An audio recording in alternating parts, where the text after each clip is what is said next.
May isang lihim ang panalangin na hindi alam ng marami. At kapag nalaman mo ito ay hindi ka na muling mananalangin sa dating paraan. May kapangyarihan ng ilang piling salita na kayang yumanig sa langit at magpabago ng iyong kapalaran. Hindi ito mahahabang dasal o malalalim na salita, kundi mga katagang galing sa pusong tunay na naniniwala.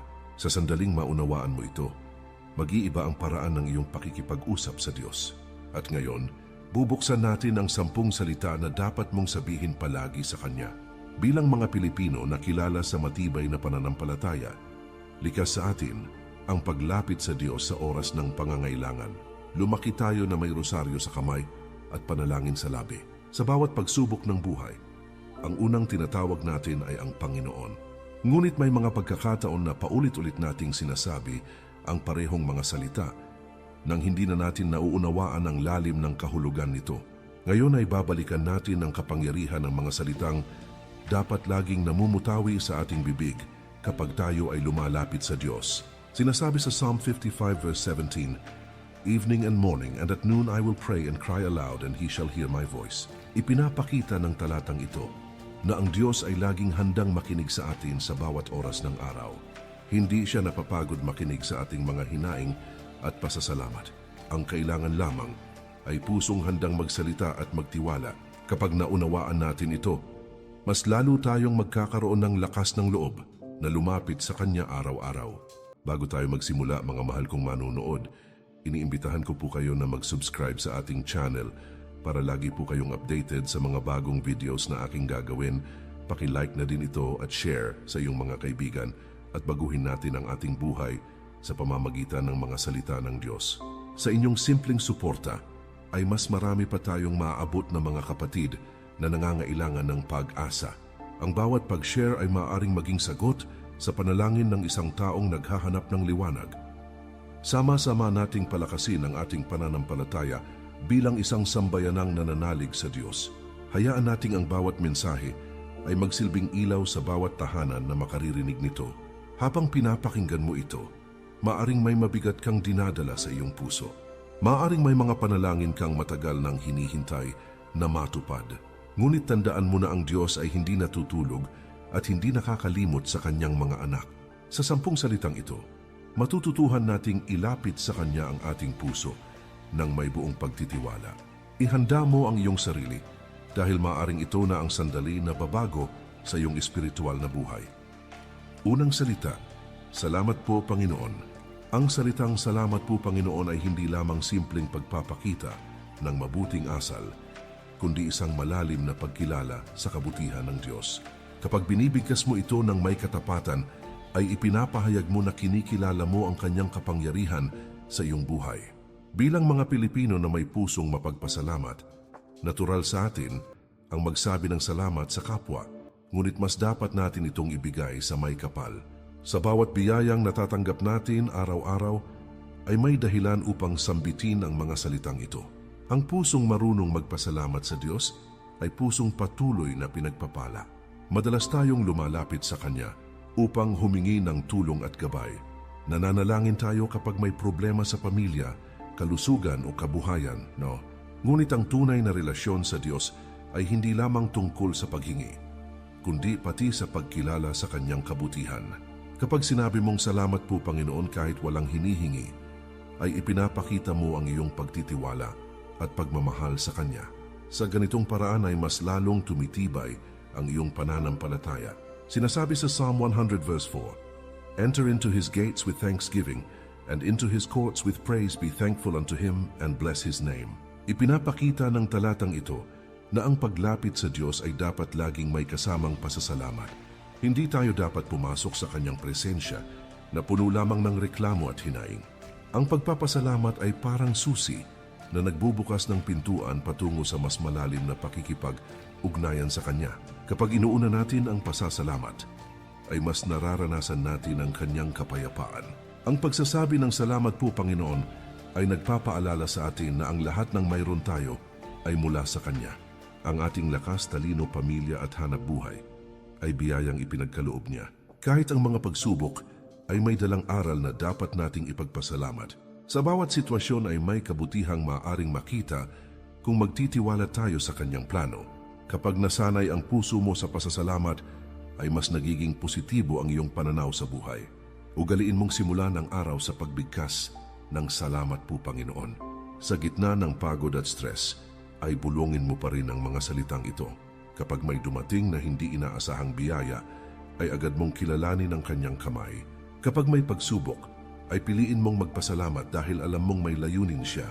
Sa simpleng salamat po Panginoon, ay matutuklasan mo ang lihim ng pusong payapa at pananalig na hindi matitinag. Ikalawang salita, patawarin mo ako Panginoon. Sa pinakatahimik na sandali ng iyong panalangin sa gabi, may mga pagkakataon na malinaw kang kinakausap ng iyong konsensya.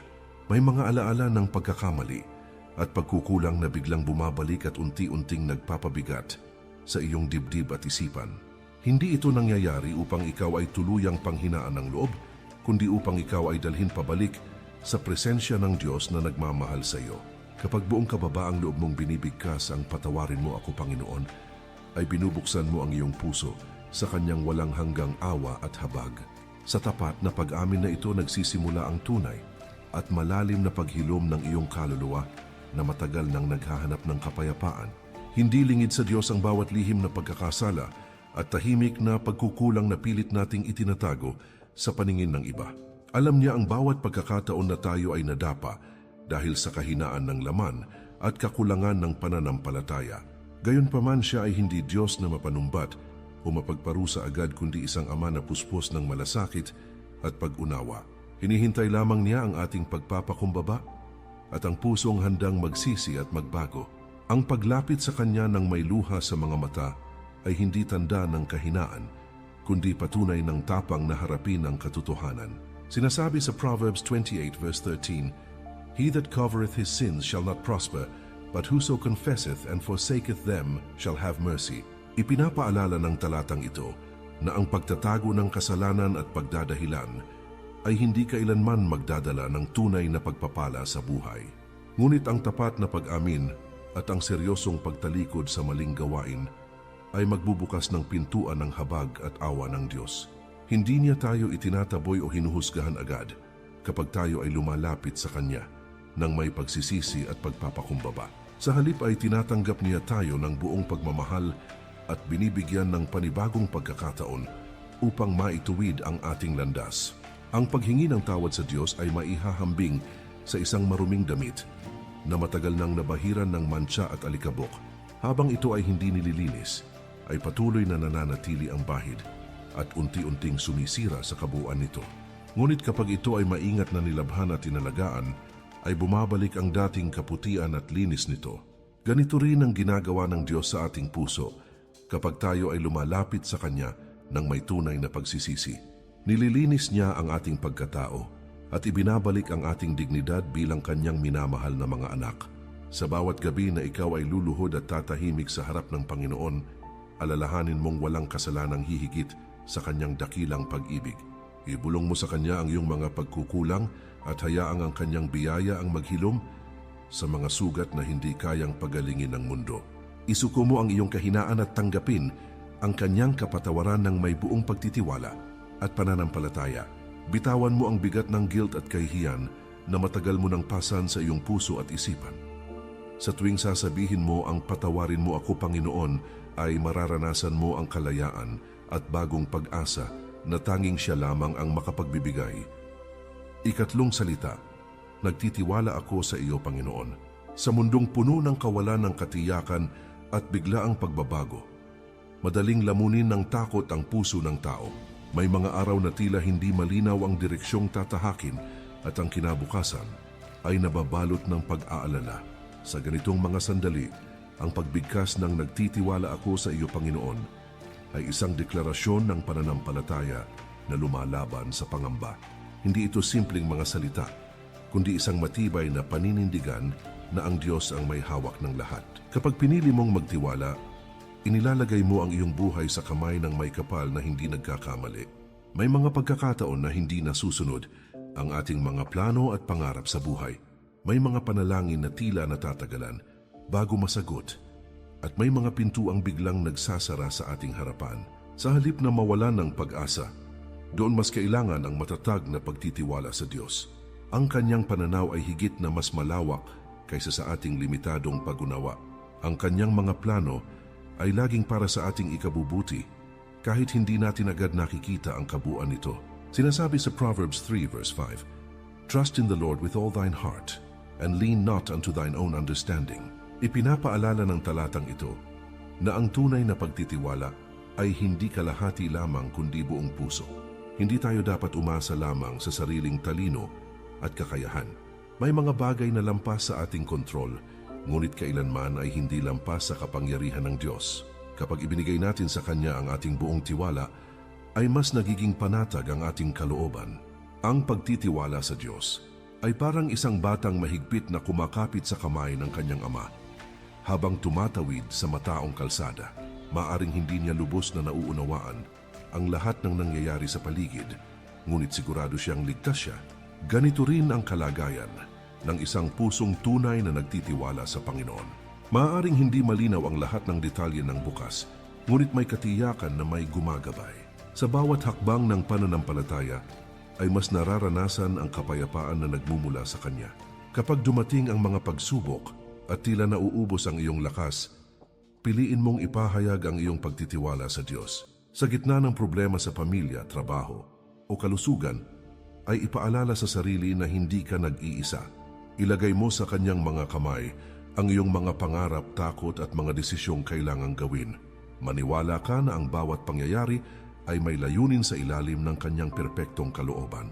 Sa tuwing sasabihin mo ang nagtitiwala, "Ako sa iyo, Panginoon," ay pinapatatag mo ang iyong puso laban sa anumang unos ng buhay. Ika-4 na salita, ikaw ang bahala, Panginoon. May mga sandali sa buhay na kahit anong pag-iisip at pagpaplano ang gawin mo, ay tila wala ka nang makitang malinaw na solusyon. Pinipilit mong kontrolin ang sitwasyon, ngunit lalo lamang itong nagiging magulo at mabigat sa pakiramdam. Sa ganitong punto, ang pagbigkas ng ikaw ang bahala, Panginoon, ay isang pagsuko na may kasamang malalim na pananampalataya. Hindi ito tanda ng pagtalikod sa responsibilidad, kundi pagkilala na may Diyos na higit na makapangyarihan kaysa sa iyo. Kapag sinabi mo ito ng buong puso, ay iniaangat mo sa Kanya ang lahat ng hindi mo kayang dalhin mag-isa. Bilang tao, natural sa atin ang magplano at magsikap para sa ating kinabukasan. Ngunit may mga pangyayari na sadyang hindi natin kayang kontrolin gaano man tayo kahanda. May mga biglaang sakit, problema sa pamilya, at pagsubok sa kabuhayan na dumarating ng hindi inaasahan. Sa mga ganitong pagkakataon, mas lalo nating kailangan ang pusong marunong magtiwala at magpaubaya sa Diyos. Ang pagsasabi ng ikaw ang bahala, Panginoon, ay pag-amin na siya ang tunay na may hawak ng ating buhay. Sinasabi sa Psalm 55 verse 22, "Cast thy burden upon the Lord, and He shall sustain thee. He shall never suffer the righteous to be moved."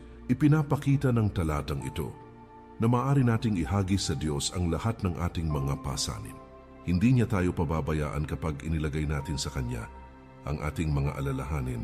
Siya ang nagbibigay lakas kapag tayo ay nanghihina at nalulugmok. Sa Kanyang mga kamay ay may katiyakan na tayo ay aalalayan at iingatan. Ang pagpaubaya sa Diyos ay parang isang taong pagod na sa pagdadala ng mabigat na kargamento. Sa halip na pilitin pa ang sarili, ay inilalapag niya ito sa mas malakas na kayang bumuhat. Ganito ang nangyayari kapag ibinibigay natin sa Panginoon ang ating mga problema at pangamba. Hindi ibig sabihin na wala na tayong gagawin, kundi kinikilala nating siya ang magbibigay ng direksyon at lakas. Sa ganitong uri ng pagsuko ay may kasamang kapayapaan na hindi kayang ipaliwanag ng isip lamang. Sa tuwing mararamdaman mong parang wala ka ng kontrol sa nangyayari sa iyong paligid, alalahanin mong may Diyos na nakaupo sa trono. Itaas mo ang iyong mga kamay sa panalangin at sabihin mong ikaw ang bahala, Panginoon, ng may buong pagtitiwala. Hayaan mong palitan niya ang iyong pagkabalisa ng kapanatagan at pag-asa. Manatili kang masipag at masunurin habang hinihintay ang Kanyang kilos sa iyong sitwasyon. Sa pagpaubayang ito, ay mararanasan mo na ang tunay na kapahingahan ay matatagpuan lamang sa Kanya. Ika-5 salita, turuan mo ako, Panginoon. Hindi natatapos ang paglalakbay ng pananampalataya sa pagtanggap lamang ng mga biyaya at pagpapala. May mas malalim na tawag ang Diyos para sa bawat isa na lumago at maging mas katulad ni Kristo sa isip at gawa. Sa bawat araw na tayo ay nabubuhay, ay may mga aral na nais niyang ituro sa atin. Sa pamamagitan ng ating mga karanasan, kapag sinabi mong turuan mo ako, Panginoon, ay inaamin mong hindi mo alam ang lahat at handa kang matuto. Ito ay panalangin ng isang pusong bukas at sabik sa paggabay ng may kapal. May mga pagkakataon na iniisip natin na sapat na ang ating kaalaman at karanasan. Subalit sa harap ng walang hanggang karunungan ng Diyos, ay napakaliit ng ating nalalaman. Maraming desisyon sa buhay ang nangangailangan ng gabay na higit sa ating sariling pangunawa. Ang paghingi ng pagtuturo mula sa Diyos ay paglapit sa Kanya bilang isang mapagkalingang Ama at Maestro. Sa Kanyang mga kamay ay may direksyong hindi magliligaw sa atin. Sinasabi sa Psalm 32 verse 8, I will instruct thee and teach thee in the way which thou shalt go. I will guide thee with mine eye. Napakagandang pangako nito na ang Diyos mismo ang magtuturo at gagabay sa atin. Hindi niya tayo hahayaang maglakad ng walang direksyon kung tayo ay handang makinig. Ang kanyang paggabay ay maaring dumaan sa kanyang salita, sa payo ng mga taong makadiyos at sa mga pangyayari sa ating buhay. Kapag marunong tayong makinig, ay mas malinaw nating maririnig ang kanyang tinig. Ang panalangin na turuan mo ako, Panginoon, ay nagbubukas ng pinto sa patuloy na pagbabago ng ating pagkatao. Unti-unti niyang hinuhubog ang ating karakter upang maging mas mapagpakumbaba, mas mapagpatawad at mas mapagmahal. Sa bawat pagsubok ay may leksyong nakatago na magpapalalim sa ating pananampalataya. Sa bawat tagumpay ay may paalala na manatiling mapagkumbaba at nagpapasalamat. Ang buhay na nagpapaturo sa Diyos ay buhay na patuloy na lumalago sa Espiritu. Sa bawat umaga na ikaw ay haharap sa panibagong hamon, ialay mo muna ang iyong isip at puso sa Kanya. Hilingin mo na liwanagan niya ang iyong mga desisyon at hakbang sa maghapon. Kapag may sitwasyong hindi mo maunawaan, ay maghintay at magtiwala sa kanyang karunungan, maging sensitibo sa kanyang mga paalala, at huwag isara ang puso sa kanyang pagtutuwid. Sa pagbigkas mo ng turuan mo ako, Panginoon, ay hinahayaan mong ang Diyos mismo ang humubog sa iyong buhay tungo sa kanyang kalooban. Ika-6 na salita, samahan mo ako, Panginoon. May mga pagkakataon sa buhay na napapaligiran ka ng maraming tao ngunit pakiramdam mo ay nag-iisa ka pa rin sa iyong mga laban. May mga problemang hindi mo maibahagi kahit sa pinakamalapit mong kaibigan o kapamilya dahil masyado itong mabigat at personal. Sa ganitong mga sandali, ang panalangin na samahan mo ako, Panginoon, ay nagiging tahimik, ngunit makapangyarihang sigaw ng iyong kaluluwa. Inaamin mo na hindi sapat ang sariling lakas at talino upang malampasan ang lahat ng hamon. Kailangan mo ang presensya ng Diyos na nagbibigay tibay ng loob at kapanatagan ng puso. Ang presensya ng Diyos ay hindi lamang nararanasan sa loob ng simbahan tuwing araw ng pagsamba. Siya ay Diyos na nagnanais sumama sa atin sa opisina, sa paaralan, sa biyahe, at maging sa mga simpleng gawain sa bahay.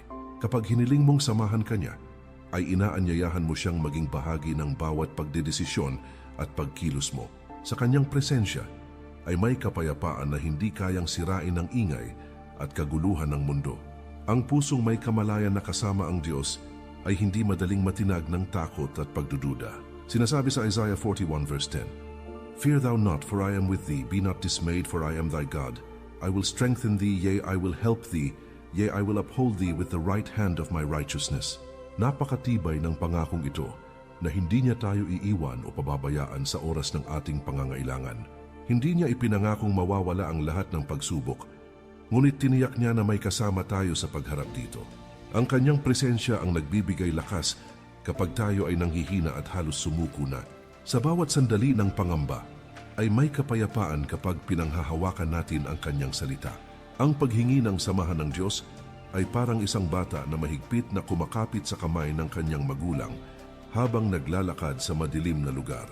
Maaring hindi niya alam ang lahat ng detalye sa kanyang dinaraanan, ngunit sigurado siyang ligtas siya basta kasama niya ang kanyang magulang. Ganito rin ang buhay na may malay sa presensya ng Panginoon sa bawat hakbang. Hindi man malinaw ang hinaharap, ay may katiyakan na may gumagabay at nagbabantay. Ang kanyang presensya ang nagiging lakas ng loob at dahilan upang magpatuloy kahit pagod na ang katawan at isipan. Sa tuwing haharap ka sa mga sitwasyong puno ng takot, pangamba at pagkalito, ay tawagin mo ang Panginoon na samahan ka. Sa bawat mabigat na desisyong kailangan mong gawin, ay isama mo siya sa iyong panalangin at pag-iisip. Kapag nakakaramdam ka ng lungkot at tila walang nakauunawa sa iyong nararamdaman, ay ibuhos mo ito sa Kanya. Ipagkatiwala mo ang bawat araw sa Kanyang paggabay at maniwala na siya ay kumikilos kahit hindi mo nakikita. Sa tuwing sasambitin mo ang samahan mo ako, Panginoon, ay mararamdaman mo ang katiyakang may Diyos na hindi kailanman aalis sa iyong tabi. Ikapitong salita, mahal kita, Panginoon. Hindi lamang ang Diyos ang nagsasabing mahal niya tayo, kundi inaanyayahan din niya tayong ibalik sa Kanya ang pag-ibig na nararapat sa Kanyang pangalan. Ang pagbigkas ng mahal kita, Panginoon, ay hindi basta emosyon kundi isang malalim na pagpapasya ng puso. Ito ay pagpapahayag na siya ang pinakamahalaga sa ating buhay, higit sa anumang bagay o tao. Sa mundong maraming umaagaw ng ating atensyon, ang pagpiling ibigin ng Diyos ang pinakamataas na paninindigan. Kapag sinabi mo ito ng tapat, ay inilalagay mo siya sa sentro ng iyong puso at pagkatao. Maraming tao ang nagsasabing naniniwala sila sa Diyos, ngunit kakaunti ang tunay na nagmamahal sa Kanya ng buong puso. Ang pag-ibig sa Panginoon ay makikita hindi lamang sa salita, kundi sa pagsunod sa Kanyang kalooban. Kapag mahal mo ang isang tao, ay handa kang magsakripisyo at magtiis alang-alang sa Kanya.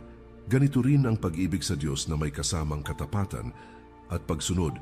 Ito ay relasyon na pinapalalim sa araw-araw na pakikipag-usap at pakikinig sa Kanyang salita. Sinasabi sa Matthew 22 verse 37, "Thou shalt love the Lord thy God with all thy heart, and with all thy soul, and with all thy mind." Ito ang pinakadakilang utos na ibinigay ni Jesus sa Kanyang mga tagasunod. Ipinapakita nito na ang pag-ibig sa Diyos ay hindi kalahati o panandalian lamang. Ito ay buong puso, buong kaluluwa, at buong isipan na nakatuon sa Kanya. Kapag Siya ang una sa ating puso, ay nagiging maayos ang lahat ng ibang aspeto ng ating buhay. Ang pagsasabi ng mahal kita, Panginoon, ay parang pag-aalay ng isang mabangong handog sa Kanyang harapan. Ito ay pagkilala na ang lahat ng ating pag-ibig ay nagmumula muna sa Kanyang pag-ibig sa atin. Hindi natin Siya minahal dahil karapat-dapat tayo, kundi dahil minahal Niya tayo ng una. Sa tuwing ipinapahayag natin ang ating pag-ibig sa Kanya, ay lalo nating nauunawaan ang lalim ng Kanyang sakripisyo. Ang pusong umiibig sa Diyos ay pusong nagiging mas mahabagin at mas mapagpatawad sa kapwa. Sa bawat araw na ikaw ay magdarasal, huwag kalimutang sabihin sa Kanya kung gaano mo Siya kamahal. Ipakita mo ang pag-ibig na ito sa pamamagitan ng pagsunod sa Kanyang mga utos at pag-iwas sa kasalanan. Ilaan mo ang oras upang makinig sa Kanyang tinig sa pamamagitan ng pagbabasa ng Biblia at tahimik na panalangin. Ipahayag mo ang Kanyang kabutihan sa iyong pamilya at sa mga taong nakapaligid sa iyo. Sa tuwing sasambitin mo ang mahal kita, Panginoon, ay pinatitibay mo ang isang relasyon na magdadala sa iyo sa mas malalim na pakikipag-ugnayan sa Kanya. Ikawalong salita, gamitin mo ako, Panginoon. Hindi lamang tayo tinawag ng Diyos upang tumanggap ng biyaya, kundi upang maging daluyan din ng Kanyang pagpapala at liwanag sa iba. May banal na layunin ang bawat buhay at walang sino man ang nilikhang walang dahilan sa mundong ito. Kapag sinabi mong gamitin mo ako, Panginoon, ay iniaalay mo ang iyong talento, oras, kakayahan, at maging ang iyong mga kahinaan para sa Kanyang gawain. Ito ay panalangin ng pusong handang maglingkod kahit walang kapalit na papuri, gantimpala o pagkilala mula sa tao. Sa ganitong disposisyon nagsisimula ang tunay na makabuluhan at makalangit na pamumuhay bilang isang tapat na tagasunod ni Kristo. Maraming tao ang patuloy na naghahanap ng kahulugan at direksyon ng kanilang pag-iral sa mundo.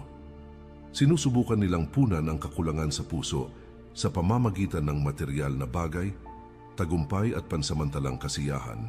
Ngunit ang tunay at pangmatagalang katuparan ay matatagpuan lamang kapag alam mong ikaw ay ginagamit ng Diyos para sa Kanyang dakilang layunin. Ang simpleng pag-abot ng tulong sa nangangailangan o pakikinig sa isang pusong sugatan ay maaaring maging instrumento ng Kanyang pag-ibig. Kahit ang maliliit na gawa ng kabutihan ay may walang hanggang epekto kapag ito ay iniaalay at ginagawa para sa Kanya. Sinasabi sa Isaiah 6 verse 8, "Also I heard the voice of the Lord saying, Whom shall I send, and who will go for us? Then said I, Here am I, send me." Ito ang matapang na tugon ng isang pusong handang tumalima sa tawag ng Diyos. ng walang pag-aalinlangan. Hindi niya muna tinanong kung gaano kahirap ang misyon o kung ano ang magiging kapalit ng kanyang pagsunod. Ang mahalaga sa kanya ay ang makasunod at magamit para sa kalooban at kaluwalhatian ng Panginoon. Kapag ganito ang ating puso, ay nagiging buhay tayong patutuo ng kanyang kapangyarihan at kabutihan sa mundo. Ang pagnanais na magamit ng Diyos ay nangangahulugang handa kang magpabago, magpaturo at magpahubog sa kanyang mga kamay. Hindi niya hinahanap ang perpekto, kundi ang pusong available, mapagkumbaba at masunurin sa kanyang tinig. Minsan ang paggamit niya sa atin ay daraan sa proseso ng pagtutuwid, pagsubok at masusing paghahanda.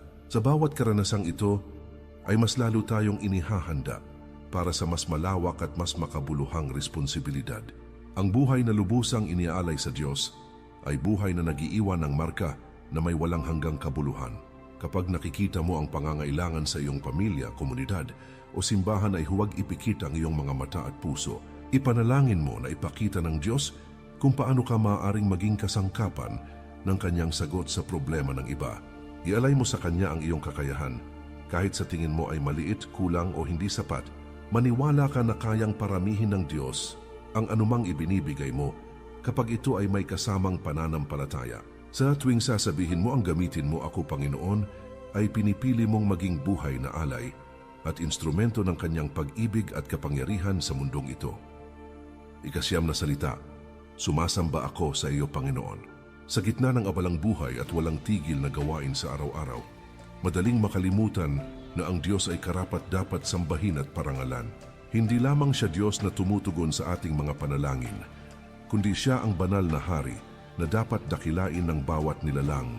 Kapag sinabi mong sumasamba ako sa iyo, Panginoon, ay itinataas mo siya higit sa iyong problema, pangarap, at maging sa sarili mong kagustuhan.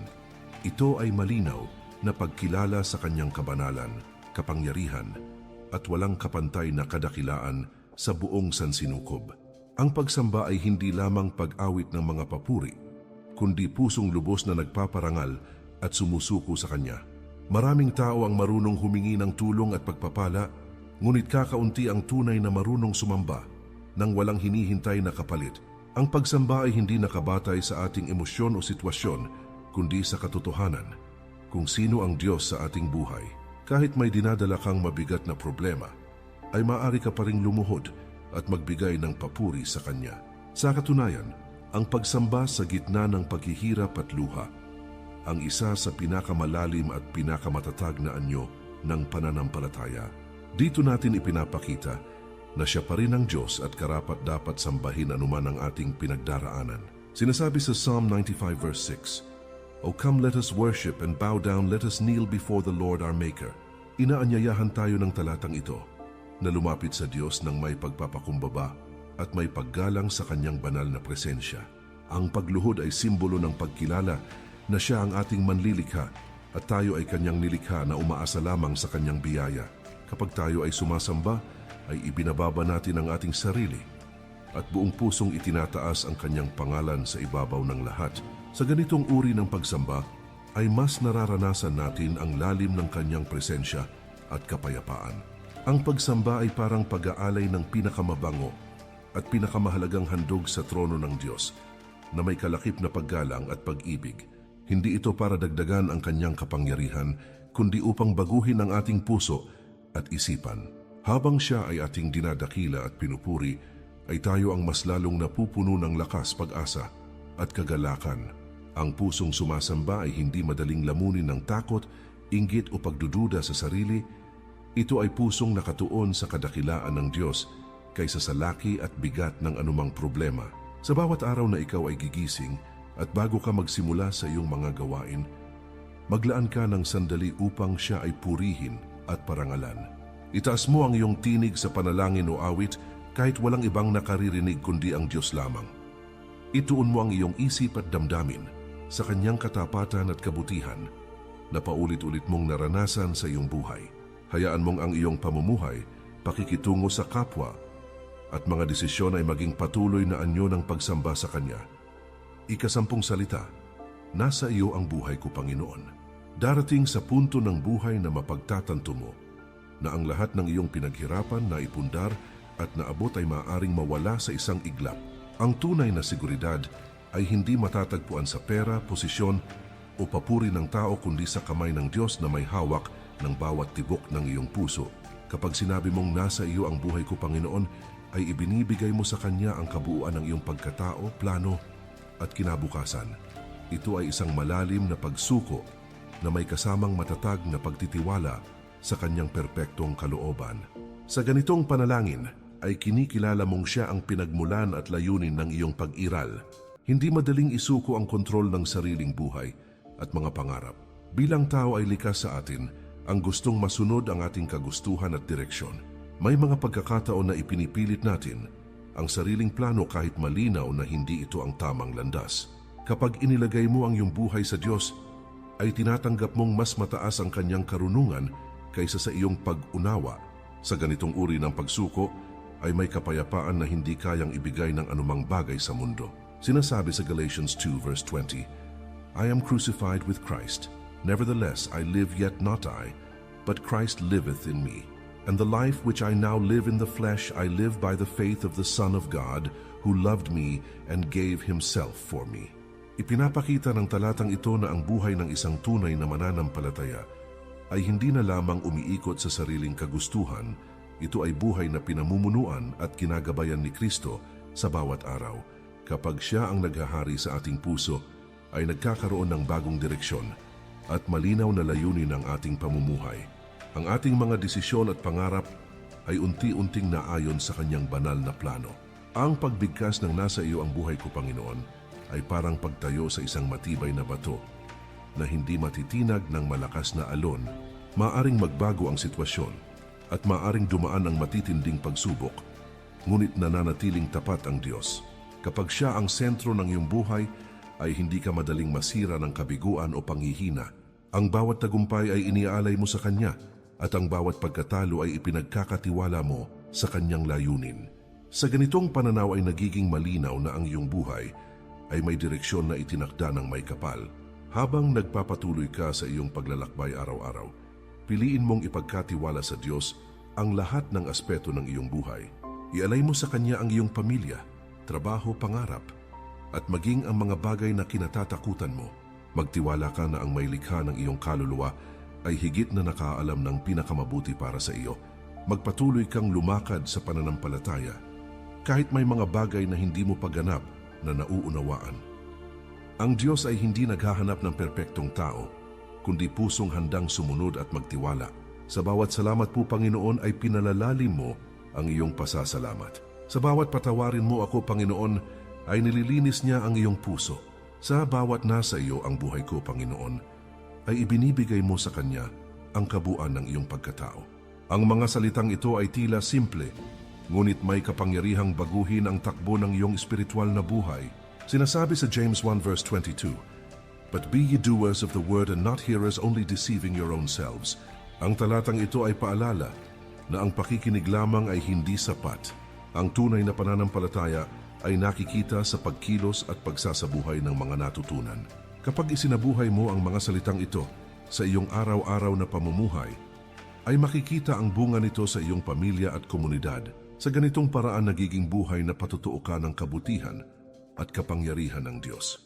Maaring may mga pagsubok ka pang haharapin matapos mong panoorin ito. Maaring bukas ay may panibagong hamon na susubok sa iyong pananampalataya. Ngunit dalhin mo sa iyong puso ang mga salitang ito at gawing sandata laban sa takot at panghihina. Alalahanin mong ang Diyos na iyong tinatawag ay buhay at kumikilos sa iyong sitwasyon. Hindi niya binabalewala ang bawat panalangin na nagmumula sa pusong tapat at mapagkumbaba. Mga mahal kong manunood, muli ko po kayong iniimbitahan na mag-subscribe sa ating channel para lagi po kayong updated sa mga bagong videos na aking gagawin. Paki-like na din ito at share sa iyong mga kaibigan at baguhin natin ang ating buhay sa pamamagitan ng mga salita ng Diyos. Sa inyong patuloy na suporta, ay mas marami pa tayong maabot na pusong nangangailangan ng pag-asa at liwanag. Ibahagi natin ang mensaheng ito upang mas marami ang makakilala at lalapit sa Panginoon. Patuloy tayong lumago sa pananampalataya at manatiling matatag sa Kanyang mga pangako. Hanggang sa muli nating pag-uusap, Nawa ay pagpalain ka ng Diyos at samahan ka niya sa bawat hakbang ng iyong buhay. Rap, at maging sa sarili mong kagustuhan, ito ay malinaw na pagkilala sa kanyang kabanalan, kapangyarihan, at walang kapantay na kadakilaan sa buong sansinukob. Ang pagsamba ay hindi lamang pag-awit ng mga papuri, kundi pusong lubos na nagpaparangal at sumusuko sa Kanya. Maraming tao ang marunong humingi ng tulong at pagpapala, ngunit kakaunti ang tunay na marunong sumamba nang walang hinihintay na kapalit. Ang pagsamba ay hindi nakabatay sa ating emosyon o sitwasyon, kundi sa katotohanan kung sino ang Diyos sa ating buhay. Kahit may dinadala kang mabigat na problema, ay maaari ka pa ring lumuhod at magbigay ng papuri sa Kanya. Sa katunayan, ang pagsamba sa gitna ng paghihirap at luha, ang isa sa pinakamalalim at pinakamatatag na anyo ng pananampalataya. Dito natin ipinapakita na siya pa rin ang Diyos at karapat dapat sambahin anuman ang ating pinagdaraanan. Sinasabi sa Psalm 95 verse 6, O come, let us worship and bow down, let us kneel before the Lord our Maker. Inaanyayahan tayo ng talatang ito na lumapit sa Diyos ng may pagpapakumbaba at may paggalang sa Kanyang banal na presensya. Ang pagluhod ay simbolo ng pagkilala na siya ang ating manlilikha at tayo ay Kanyang nilikha na umaasa lamang sa Kanyang biyaya. Kapag tayo ay sumasamba, ay ibinababa natin ang ating sarili at buong pusong itinataas ang Kanyang pangalan sa ibabaw ng lahat. Sa ganitong uri ng pagsamba, ay mas nararanasan natin ang lalim ng Kanyang presensya at kapayapaan. Ang pagsamba ay parang pag-aalay ng pinakamabango at pinakamahalagang handog sa trono ng Diyos na may kalakip na paggalang at pag-ibig. Hindi ito para dagdagan ang Kanyang kapangyarihan, kundi upang baguhin ang ating puso at isipan. Habang siya ay ating dinadakila at pinupuri, ay tayo ang mas lalong napupuno ng lakas, pag-asa at kagalakan. Ang pusong sumasamba ay hindi madaling lamunin ng takot, inggit o pagdududa sa sarili. Ito ay pusong nakatuon sa kadakilaan ng Diyos kaysa sa laki at bigat ng anumang problema. Sa bawat araw na ikaw ay gigising at bago ka magsimula sa iyong mga gawain, maglaan ka ng sandali upang siya ay purihin at parangalan. Itaas mo ang iyong tinig sa panalangin o awit kahit walang ibang nakaririnig kundi ang Diyos lamang. Ituon mo ang iyong isip at damdamin sa Kanyang katapatan at kabutihan na paulit-ulit mong naranasan sa iyong buhay. Hayaan mong ang iyong pamumuhay, pakikitungo sa kapwa at mga desisyon ay maging patuloy na anyo ng pagsamba sa Kanya. Ika-10 salita, nasa iyo ang buhay ko, Panginoon. Darating sa punto ng buhay na mapagtatanto mo na ang lahat ng iyong pinaghirapan na ipundar at naabot ay maaaring mawala sa isang iglap. Ang tunay na seguridad ay hindi matatagpuan sa pera, posisyon o papuri ng tao kundi sa kamay ng Diyos na may hawak ng bawat tibok ng iyong puso. Kapag sinabi mong nasa iyo ang buhay ko, Panginoon, ay ibinibigay mo sa Kanya ang kabuuan ng iyong pagkatao, plano at kinabukasan. Ito ay isang malalim na pagsuko na may kasamang matatag na pagtitiwala sa Kanyang perpektong kalooban. Sa ganitong panalangin ay kinikilala mong siya ang pinagmulan at layunin ng iyong pag-iral. Hindi madaling isuko ang kontrol ng sariling buhay at mga pangarap. Bilang tao ay likas sa atin ang gustong masunod ang ating kagustuhan at direksyon. May mga pagkakataon na ipinipilit natin ang sariling plano kahit malinaw na hindi ito ang tamang landas. Kapag inilagay mo ang iyong buhay sa Diyos, ay tinatanggap mong mas mataas ang Kanya